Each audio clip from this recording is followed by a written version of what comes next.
नमस्कार दोस्तों, देखिए इस वीडियो में हम राजस्थान की हवेलियों के बारे में 20 टॉप मोस्ट क्वेश्चन देखने वाले हैं। देखिए ये 20 प्रश्न पिछले एग्जामों में भी पूछे गए हैं और जो जो महत्वपूर्ण प्रश्न बन सकते हैं हवेलियों के टॉपिक के बारे में सारे के सारे प्रश्न मैंने इस वीडियो में शामिल कर लिए हैं। यानी कि राजस्थान की हवेलियों के बारे में आपके पूरा सार संग्रह यहाँ से मिल जाएगा आपको इस वीडियो से। तो आपको वीडियो अंत तक देखना है। अधिकतर प्रश्न यहीं से घुमा फिरा कर रिपीट होते रहते हैं। तो देखिए अगर शुरुआत करें पहले प्रश्न से, पहला प्रश्न अपने क्या कह रहा है, सालिम सिंह की हवेली कहाँ स्थित है? क्या हो जाएगा इसका आंसर? सालिम सिंह की हवेली जैसलमेर में स्थित है। ऑप्शन बी हो जाएगा इसका करेक्ट आंसर। सालिम सिंह की हवेली अपने जैसलमेर में स्थित है। और देखिए इसकी अगर बात करें, सालिम सिंह ये कौन थे? जैसलमेर के दीवान थे। और सालिम सिंह की हवेली की अगर बात करें तो ये अपने 9 खंडों में विभक्त हैं, यानी कि 9 खंडों में ये बनी हुई है। और ऊपर के जो 2 खंड हैं, ऊपर के 2 खंड ये अपने लकड़ी से बने हुए हैं, लकड़ी से बने हुए खंड हैं, जिसको वर्तमान में भी उतार दिया गया है। यानी कि वर्तमान में ऊपर वाले ये लकड़ी के जो खंड थे ये नहीं है। और सबसे ऊपरी खंड है अपने वर्तमान में, उसका नाम क्या है अपने? उसका अपने मोती महल नाम है। मोती महल उसका नाम है, जिसको अपने जहाज महल के नाम से भी जानते हैं, जहाज महल के नाम से भी जानते हैं। तो ये बातें आप ध्यान रख सकते हैं अपने सालिम सिंह की हवेली के बारे में। ये अपने का है जैसलमेर जिले में। ऑप्शन बी हो जाएगा इसका करेक्ट आंसर। ये प्रश्न पूछा गया प्रश्न है। अगला प्रश्न है, नथमल की हवेली कहाँ स्थित है? तो देखिए नथमल की हवेली भी अपने कहाँ है? ऑप्शन बी जैसलमेर में स्थित है। 19वीं शताब्दी के अंत में ये हवेली बनाई गई थी। तो आप ध्यान रखें, ऑप्शन बी हो जाएगा इसका करेक्ट आंसर। नथमल की हवेली अपने जैसलमेर में स्थित है। अगला प्रश्न, पटवों की हवेली कहाँ स्थित है? देखिए हवेलियों के बारे में सबसे ज़्यादा अगर कोई प्रश्न पूछा गया है तो ये प्रश्न बहुत बार पूछा गया है। पटवों की हवेली कहाँ स्थित है? ये अपने BSTC एग्जाम में भी 2 बार ये रिपीट हो गया है प्रश्न। तो आप ध्यान रखिए, पटवों की हवेली अपने ये भी जैसलमेर में स्थित है। देखिए राजस्थान के जब हमने उपनाम देखे थे तो जैसलमेर का हमने देखा था। राजस्थान में हवेलियों का शहर किसे कहते हैं? राजस्थान में हवेलियों का शहर किसे कहते हैं? ये अपने जैसलमेर को कहते हैं, हवेलियों और झरोखों का शहर। तो आप ध्यान रखिए, पटवों की हवेली भी अपने कहाँ है? जैसलमेर में है। ऑप्शन बी हो जाएगा इसका करेक्ट आंसर। और देखिए पटवों की हवेली की अगर बात करें, ये प्रश्न भी पूछा जा सकता है कि पटवों की हवेली कितने मंजिला इमारत है? तो ये अपने 5 मंजिला इमारत है। कितने मंजिला? 5 मंजिला इमारत हैं। जैसे हवा महल जब हमने देखा था, हवा महल में भी अपने 5 मंजिला है हवा महल, ये भी अपने 5 मंजिला इमारत हैं। और पटवों की हवेली ये भी अपने 5 मंजिला इमारत हैं। और क्वेश्चन 5 अगर पूछ ले कि जैसलमेर की वह हवेली जिसमें मुगल, ईरानी, हिंदू स्थापत्य कला का समन्वय दिखाई देता है, तो ये भी कौन सी हवेली हो जाएगी? क्या आंसर हो जाएगा इसका? ये इसी पटवों की हवेली की विशेषता है, जिसमें अपने मुगल शैली, ईरानी, हिंदू स्थापत्य कला, इन सभी का समन्वय दिखाई देता है। तो अपने पटवों की हवेली जैसलमेर में स्थित है। और इसका निर्माण किसने कराया? ये प्रश्न भी पूछा गया प्रश्न है। तो क्वेश्चन 6 क्या है अपने? पटवों की हवेली का निर्माण किसने करवाया था? तो क्या हो जाएगा इसका आंसर? पटवों की हवेली का निर्माण अपने गुमान चंद बाफना ने इसका निर्माण कराया है। ऑप्शन डी हो जाएगा इसका करेक्ट आंसर। गुमान चंद बाफना आ जाए या फिर गुमान चंद पटवा आ जाए, एक ही बात है। तो अपने ऑप्शन डी हो जाएगा इसका करेक्ट आंसर। तो कितनी सारी बातें होगी अपने पटवों की हवेली के बारे में। पहला तो अपने ये पूछा जाता है कि कहाँ स्थित है? जैसलमेर में स्थित है। दूसरी बात आप ध्यान रखें, कितने मंजिला इमारत है अपने? 5 मंजिला इमारतें हैं।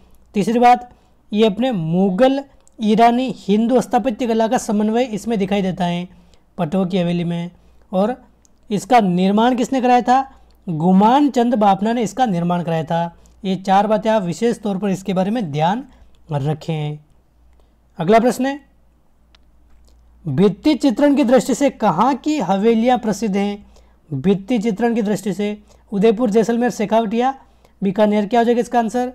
तो देखिए शेखावटी की जो हवेलियाँ हैं वो अपने भित्ति चित्रण के लिए प्रसिद्ध हैं। तो ऑप्शन सी हो जाएगा इसका करेक्ट आंसर।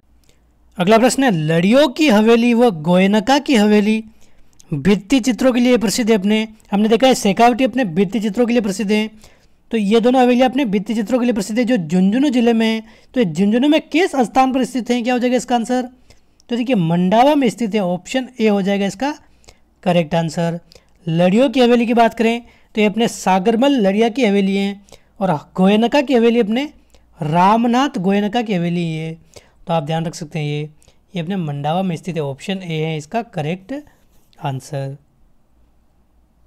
अगला प्रश्न है, किसने टोंक में नृत्य गायन संगीत के लिए एक शानदार हॉल यानी कि सुनहरी कोठी जिसका नाम है इसका निर्माण कराया था? तो देखिए सुनहरी कोठी का निर्माण किसने कराया था? वाजिद अली शाह, आमिर खान, बिरजिस कद्र या फिर इब्राहिम अली खान। क्या हो जाएगा इसका आंसर? तो देखिए सुनहरी कोठी का निर्माण तो किसने कराया था आपने? वजीउद्दौला ने, लेकिन ये ऑप्शन में नहीं दे रखा है। लेकिन अगर पूछा जाए सोने की नक्काशी किसने कराई थी, तो सोने की नक्काशी ये कराने वाले कौन है? नवाब मोहम्मद इब्राहिम अली खां। तो अपने ऑप्शन 4 हो जाएगा इसका करेक्ट आंसर। शुरुआती निर्माण किसने कराया था अपने? वजीउद्दौला ने। और अपने सोने की नक्काशी अपने वर्तमान स्वरूप अगर पूछा जाए तो नवाब मोहम्मद इब्राहिम अली खां। ऑप्शन डी हो जाएगा इसका करेक्ट आंसर। अगला प्रश्न है, बागौर हवेली कहाँ अवस्थित है? तो देखिए बागौर की हवेली कहाँ है अपने? ये अपने उदयपुर में है। ऑप्शन ए हो जाएगा इसका करेक्ट आंसर। बागौर की हवेली अपना कहाँ है? उदयपुर में स्थित है। और बागौर की हवेली की अगर बात करें तो इसका निर्माण किसने कराया था? अमरचंद बड़वा के द्वारा इसका निर्माण कराया गया था बागौर की हवेली का। ऑप्शन ए हो जाएगा उदयपुर। अगला प्रश्न है, लालचंद ढड्डा की हवेली कहाँ स्थित है? क्वेश्चन 11 क्या है अपने? लालचंद ढड्डा की हवेली। तो क्या हो जाएगा इसका आंसर? फलोदी में अपने लालचंद ढड्डा की हवेली स्थित है। और अपने जिला कौन सा है फलोदी का? जोधपुर जिला। तो आप ध्यान रखें फलोदी में अपने लालचंद ढड्डा की हवेली पूछा जाए, या फिर सांगीदास थानवी की हवेली पूछ ले, फूलचंद गोलेचा की हवेली पूछ ले, ये कहाँ स्थित है अपने? ये सभी अपने फलोदी में स्थित हैं। तो आप ध्यान रखें ये फलोदी में स्थित है। ऑप्शन बी हो जाएगा इसका करेक्ट आंसर। अगला प्रश्न है, दानचंद चोपड़ा की हवेली कहाँ स्थित है? दानचंद चोपड़ा काफ़ी बार एग्जाम में पूछा गया है। ये दानचंद चोपड़ा की हवेली अपने सुजानगढ़ चूरू में स्थित है। तो आप ध्यान रखें सुजानगढ़ चूरू हो जाएगा दानचंद चोपड़ा की हवेली। क्वेश्चन 13 है, बादशाह की हवेली कहाँ स्थित है? तो देखिए बादशाह की हवेली अपने अजमेर में स्थित है। ऑप्शन बी हो जाएगा इसका करेक्ट आंसर। बादशाह की हवेली अपने अजमेर में है। क्वेश्चन 14 है, बड़े देवता की हवेली कहाँ अवस्थित है? तो देखिए बड़े देवता की हवेली अपने पूछा जाए तो कहाँ स्थित है? ये कोटा में स्थित है। ऑप्शन सी हो जाएगा इसका करेक्ट आंसर। बड़े देवता की हवेली अपने कोटा में है। ऑप्शन सी करेक्ट आंसर है। क्वेश्चन 15 है, बछावतों की हवेली कहाँ स्थित है? तो देखिए बछावतों की हवेली अपने अगर पूछा जाए तो आप ये याद रख सकते हैं बीकानेर, बछावतों की हवेली अपने बीकानेर में स्थित है। ऑप्शन बी हो जाएगा इसका करेक्ट आंसर। और इसका निर्माण भी अगर पूछा जाए तो निर्माण किसने कराया था? करण सिंह बछावत ने इसका निर्माण कराया था। तो आप ध्यान रखें बीकानेर में स्थित है। क्वेश्चन 16 है, ईश्वरदास मोदी की हवेली कहाँ स्थित है? तो देखिए ईश्वरदास मोदी अगर पूछा जाए तो इसकी हवेली अपने झुंझुनू में स्थित है। ऑप्शन सी हो जाएगा इसका करेक्ट आंसर। झुंझुनू में स्थित है। और इस हवेली में अपने 100 से ज़्यादा खिड़कियाँ हैं। 100 से ज़्यादा खिड़कियाँ। देखिए राजस्थान के महल का वीडियो हमने अलग से पहले ही देख रखा है। लगभग 55 मिनट के पूरे वीडियो में आपको राजस्थान के जितने भी महत्वपूर्ण महल हैं वो मैंने आपको बताया है। तो राजस्थान के महल के बारे में भी आप वीडियो देखना चाहें तो आपको इसकी लिंक अपने डिस्क्रिप्शन में मिल जाएगी, वहाँ पर जाकर आप देख सकते हैं। अगला प्रश्न है, शेखावटी की स्वर्ण नगरी किसे कहा जाता है? तो देखिए शेखावटी की स्वर्ण नगरी ये कहा जाता है अपने नवलगढ़ को। तो ऑप्शन सी हो जाएगा इसका करेक्ट आंसर। और यहाँ पर अपने 100 से अधिक हवेलियाँ हैं। 100 से ज़्यादा हवेलियाँ अपने नवलगढ़ झुंझुनू में स्थित हैं। तो आप ध्यान रखें ऑप्शन सी हो जाएगा इसका करेक्ट आंसर। शेखावटी का स्वर्ण नगरी अपने नवलगढ़ को कहा जाता है। क्वेश्चन 18 है, सोने चांदी की हवेली झुंझुनू में कहाँ स्थित है? क्या हो जाएगा इसका आंसर? सोने चांदी की हवेली। तो देखिए अपने महनसर हो जाएगा इसका करेक्ट आंसर।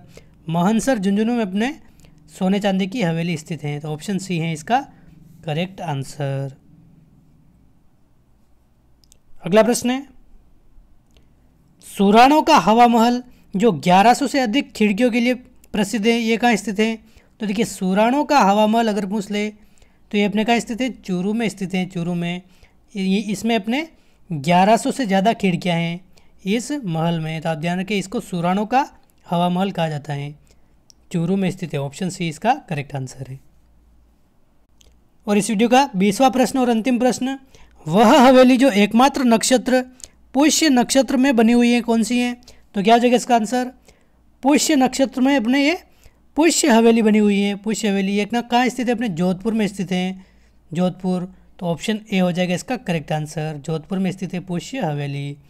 और देखिए एक सिंपल से प्रश्न का आंसर आप कमेंट करके बताना, पोखरण की हवेली कहाँ स्थित है? क्या हो जाएगा इसका आंसर? जोधपुर, जैसलमेर, जालोर या जयपुर। देखिए इसमें आप काफ़ी सारे कंफ्यूज होंगे और गलत इसका आंसर दोगे। मुझे पूरा यकीन है कि काफ़ी सारे बच्चे इसका आंसर पोखरण देखते ही इसका आंसर जैसलमेर देंगे, लेकिन आप थोड़ा सोच समझ के इसका आंसर देना और कमेंट करके बताना क्या हो जाएगा इसका आंसर। पोखरण की हवेली कहाँ स्थित है? आप कमेंट करके बताइए। वीडियो अच्छा लगा है तो लाइक कीजिए, चैनल पर पहली बार आए तो सब्सक्राइब कीजिए। मिलते हैं अगले वीडियो में। जय हिंद, जय भारत।